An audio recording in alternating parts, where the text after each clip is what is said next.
Uribe entregó a Colombia definitivamente. Uribe era de los pupilos de Pablo Escobar Gaviria. Eso está escrito. Bueno, ya todos a esta altura sabemos más o menos la caótica situación que vive el pueblo, que vive Colombia, ¿no? La salvaje represión que sufre el pueblo colombiano. Y entonces la pregunta que nos hacemos, ¿qué pasa en Colombia por un lado? ¿No?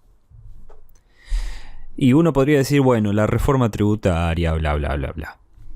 Pero, ¿cuál es el tema de fondo en Colombia? La cuestión de fondo, porque esto es mucho más que una reforma tributaria, ¿no? Seamos sinceros. La derecha gobierna desde hace años, desde hace muchos años, gobierna Colombia. Y la derecha tiene algo en común con el narcotráfico.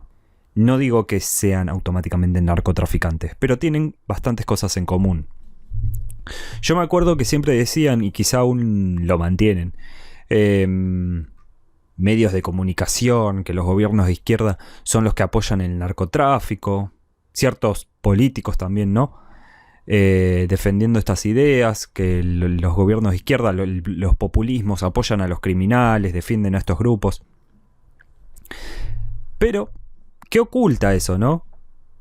Y lo que oculta es que en realidad es todo lo contrario. La derecha y el narcotráfico tienen bastantes cosas en común. El narcotráfico odia la regulación estatal, obviamente. Aman la ausencia de un gobierno. Los grupos narcotraficantes, y cualquier otro grupo criminal en general, no quieren que exista la policía, políticos denunciándolos, no quieren que exista la justicia denunciando corrupción. Ellos quieren hacer lo que quieran, aman la anarquía, ellos necesitan anarquía y desregulación, odian la existencia del Estado. Ya casi ni parece que estoy hablando de grupos narcotraficantes, ¿no? Esto coincide completamente con las ideas de la derecha, más libertad y menos Estado. Bueno, esto pasaría en un país con plena libertad y sin la existencia del Estado. Sería este nivel de anarquía y caos. Dominado por los grupos más poderosos y los grupos criminales más poderosos. Grupos narcotraficantes. Y esto es lo que necesitan. Esto es lo que necesita el narcotráfico. Más desregulación económica y política. Colombia tiene muchas partes del país donde no existe el Estado. De ninguna manera. Son grandes partes controladas por grupos criminales y el narcotráfico. Al mismo tiempo, hace décadas que gobierna la derecha en el país. Los últimos presidentes que tuvo el país, Duque, por supuesto el actual, Álvaro Uribe, ese estuvo varios años, entre otros, fueron algunos del Partido Liberal, otros del Partido Conservador, que son los únicos dos partidos que hay en Colombia. Todos los demás partidos que casi que no tienen este poder hegemónico que tienen estos dos partidos, o se desprenden de alguna manera, pero no se termina de entender la diferencia que hay entre estos dos partidos principales, el liberal y el conservador, y quizás ese es el problema, tienen muy pocas diferencias y bastantes similitudes, a tal punto que el Partido Liberal, que debería ser el de izquierda o centroizquierda, o sea, comparado con lo conservador generalmente es de derecha, y lo liberal es más progresista, ponele. Yo sé que el liberal se puede asociar con derecha, pero comparado con lo conservador debería ser más del centro, ¿no? Lo conservador más de extrema derecha. Pero no, hoy es el Partido Liberal es el que está gobernando el país, con Iván Duque, que fue del Partido Liberal, pero en realidad es más del partido, un partido que se llama Centro Democrático, que lo armó Uribe. Que hay varios que vinieron de todos lados, incluso el Partido Conservador, que ya muchos lo reconocen como un partido de extrema derecha. Pero bueno, en fin, los últimos 20, 30, 40 años en Colombia gobernó la derecha. En los últimos 40, 50 años, Colombia tuvo problemas cada vez más grandes de violencia y narcotráfico. La opción fácil de los gobiernos es militarizar todo. Los militares, como la respuesta, tienen son como la respuesta a estos altos niveles de violencia. En ciertos casos es bastante comprensible hacer eso. Imagínense, en los años 80 el narcoterrorismo de Pablo Escobar ameritaba una respuesta dura y bien militar. Pero con el tiempo se demostró que esa no era la solución, como demuestran justamente los falsos positivos y la violencia ejercida por los militares que se supone deben proteger a los colombianos. Ahora, ¿qué cosa, no? Estados Unidos en estos últimos años acusó a Maduro de narcoterrorismo. A Maduro, el presidente de Venezuela. Sin pruebas, pero lo acusaron. Y en Colombia hay muchas más pruebas de varios políticos de un partido u otro vinculados al narcotráfico. Y uno es nada más ni nada menos que Álvaro Uribe Vélez, uno de los últimos presidentes de Colombia, precisamente entre el año 2002 y 2010. Una cosa es ser presidente y otra cosa es mantener el poder político y económico. Antes o después de ser presidente, Álvaro Uribe tenía y hoy tiene un poder enorme. En 2018, el Tribunal Superior de Antioquia pidió iniciar una investigación contra Álvaro Uribe por su posible relación con masacres paramilitares y sus posibles nexos con el paramilitarismo. Y se dio a conocer a la opinión pública que hay más de 28 procesos judiciales en su contra en la Corte Suprema de Justicia que no avanzan y que han generado varias críticas a nivel nacional en torno a la crisis judicial de Colombia. Crisis judicial, como en toda América Latina, es sinónimo de una justicia comprada por los grupos más poderosos de un país, que necesitan controlar a la justicia para tener garantías de que no van a ser condenados, hagan lo que hagan. En el caso de Colombia, grupos que pueden estar fácilmente vinculados con justamente el narcotráfico. No olvidemos que la misma ONU lo dice, Colombia es el país que concentra el 70% de la producción mundial de cocaína. En el 2016, Álvaro Uribe fue el principal líder de la campaña por el no en el plebiscito sobre los acuerdos de paz. Esos acuerdos de paz eran claves, eran apenas un comienzo para el proceso de resolver este caos, este conflicto armado que vive Colombia desde hace décadas. Álvaro Uribe estuvo en contra literalmente de la paz. Curiosamente, son muchos medios de comunicación, medios hegemónicos siempre atados al poder, siempre, en América Latina, que hablan siempre maravillas de este señor. De hecho, esos mismos medios no estuvieron comunicando en estos días el desastre, la represión salvaje de Iván Duque contra su pueblo. Porque son los medios de Iván Duque, son los medios de Álvaro Uribe. El poder judicial y el poder mediático siempre atados al poder real. Entonces es normal ver a gran parte de la población confundida y votando a estos señores. Pero llegó la pandemia y también llega un hartazgo natural. Esa pandemia que agudizó la desigualdad, el conflicto y la crisis. Pero no nos separemos de la primera pregunta. ¿Hay narcoestado en Colombia entonces? ¿Hay influencia del narcotráfico en la política? Por el caso de los falsos positivos, me olvidé de mencionar, Uribe está en riesgo de ser juzgado por crímenes de lesa humanidad en la Corte Penal Internacional. Bueno, quienes vieron la serie Narcos sabrán que Pablo Escobar llegó a ser diputado de Colombia un día, pero su proyecto a largo plazo era convertirse en presidente. Ese era el sueño de Pablo Escobar, el mayor narcoterrorista de la historia mundial. Su objetivo era ser presidente y ser completamente inmune a todo. Valientes políticos y periodistas supieron pararle el carro a tiempo, sufrieron las consecuencias y murieron por eso incluso, pero lograron evitar una gran tragedia, que Pablo Escobar llegara a ser presidente. El problema es que el narcotráfico en Colombia es enorme, es gigantesco.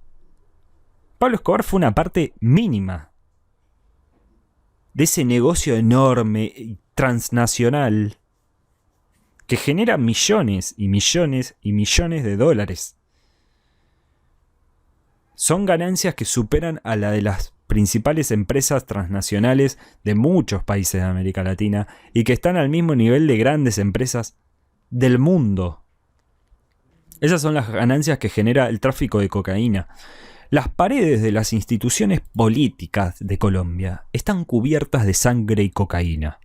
Entiendan esta metáfora, obviamente. Esto como una metáfora. ¿Qué pasa? ¿Cuántos Pablo Escobar no fueron detenidos a tiempo y continuaron con su camino a la gloria, entre comillas? Gloria para ellos, tragedia para el resto de la población. Álvaro Uribe podría haber sido una. En el año 1985 fue fundado un partido de izquierda en Colombia, la Unión Patriótica, uno de los pocos partidos de izquierda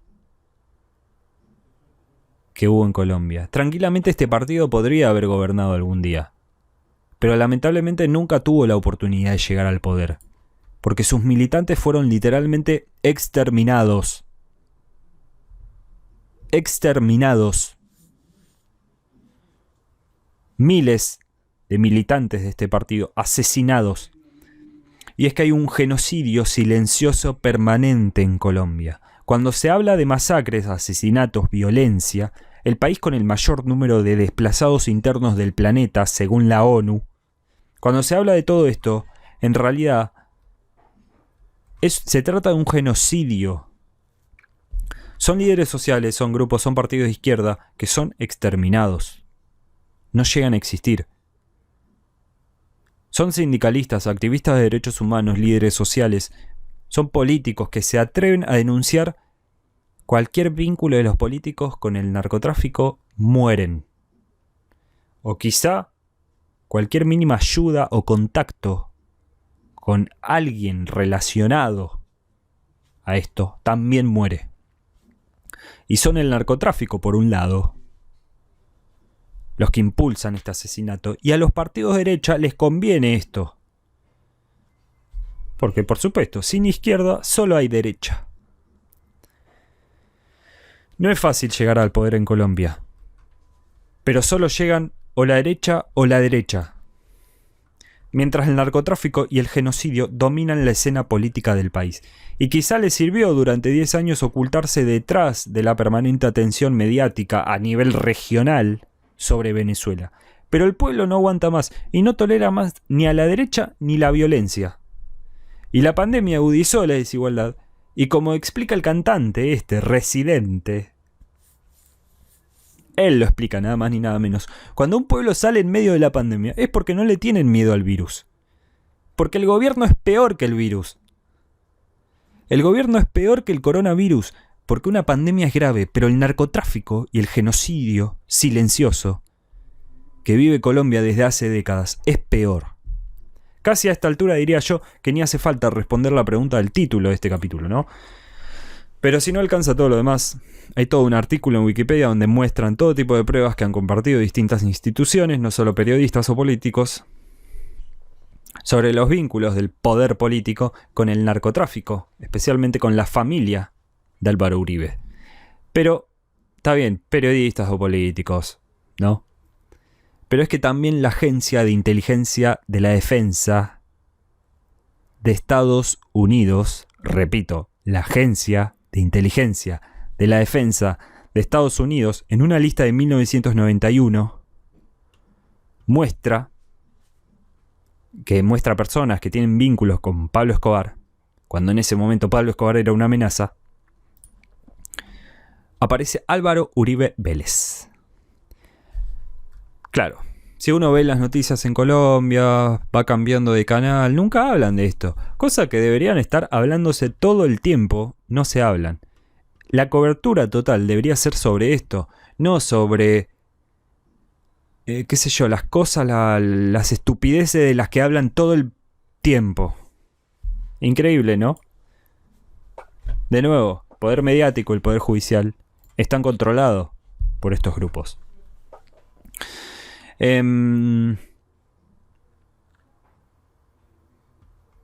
Ahora escuchemos este audio de hace tiempo, de Chávez hablando de Uribe. Escuchen bien. Uribe entregó a Colombia definitivamente. Uribe era de los pupilos de Pablo Escobar Gaviria. Eso está escrito. Uribe aparece en una lista de narcotraficantes del FBI de por allá de los años 80 a los 90. Solo que después le lavan la cara, borran archivos, pero quedaron algunos por allí, y lo llevaron a presidente, pues. Uribe no es político, él viene de todo ese submundo de paramilitarismo, narcotráfico, negocios, componendas, etcétera. Es capaz de cualquier cosa. Es un hombre muy peligroso. Es capaz de cualquier cosa. No tiene límites morales, ni éticos, ni políticos. Y lo está demostrando ahora con esto. Lo está demostrando, claro, solo que le hacen ¿cómo se llama? La cama, los grandes medios de comunicación de la oligarquía colombiana, que está todo controlado por ellos mismos. ¿Sí? Acallan las voces del pueblo. Me atacan a mí de guerrerista para desviar la atención. Nos atacan a nosotros de que estamos apoyando la guerrilla, el terrorismo. Uribe es la lógica de la mafia, la lógica del mafioso. Él se atendrá a las consecuencias de cualquier cosa que intente contra mí o contra Venezuela, como ya ocurrió con aquellos paramilitares, aun cuando yo no tengo elemento para decir que él sabía. Pero lo que sí está probado es que altos funcionarios que dependían de él directamente montaron esa operación de los paramilitares con la oposición venezolana, esta rastrera oposición, para liquidarme físicamente y para generar un caos en Venezuela utilizando el terrorismo y la violencia. En ese momento las relaciones entre Colombia y Venezuela eran tensas ya. El apoyo de Uribe a Estados Unidos, a George Bush, en sus varias acciones militares era total, era un apoyo total. En fin, ¿cuánto hay para decir del tema? ¿No? Demasiado. Por ahora solo dejo la pregunta ahí. ¿Es Colombia un narcoestado? ¿Llegó Uribe a cumplir el sueño de Pablo Escobar, el sueño fallido de Pablo Escobar? Y sin duda es una enorme tragedia, la gran pérdida de millones, miles y seguramente millones de aquellos que perdieron la vida en Colombia. Miles y quizá millones de líderes sociales que quisieron cambiar el rumbo del país, quisieron mejorar la situación desagradable que vive el pueblo colombiano y no pudieron porque fueron asesinados por la derecha y por el narcotráfico. O por el narcotráfico o por grupos paramilitares que la derecha nunca denunció. ¿Cuántos miles perdieron la vida así? Y la gran pregunta, ¿será posible cambiar Colombia? ¿Alcanza con el malestar social? Porque hay una estructura social, un narcoestado, dominado por estas fuerzas corruptas, por Uribe. Es un país secuestrado por la oligarquía, por la derecha, por los grupos más poderosos y por el narcotráfico genocida. Y de nuevo, cuánta tristeza pensar en todas esas familias que sufrieron todo esto, que sufrieron el desplazamiento forzado, que sufren décadas de conflicto armado, de violencia y de narcoterrorismo. Pablo Escobar apenas fue una parte pequeña de esta gran y enorme tragedia de la historia colombiana. Le deseo a Colombia lo mejor nuevamente y que termine pronto todo este desagradable momento que vive no solo ahora, sino desde hace mucho tiempo. Eso fue todo y hasta la próxima.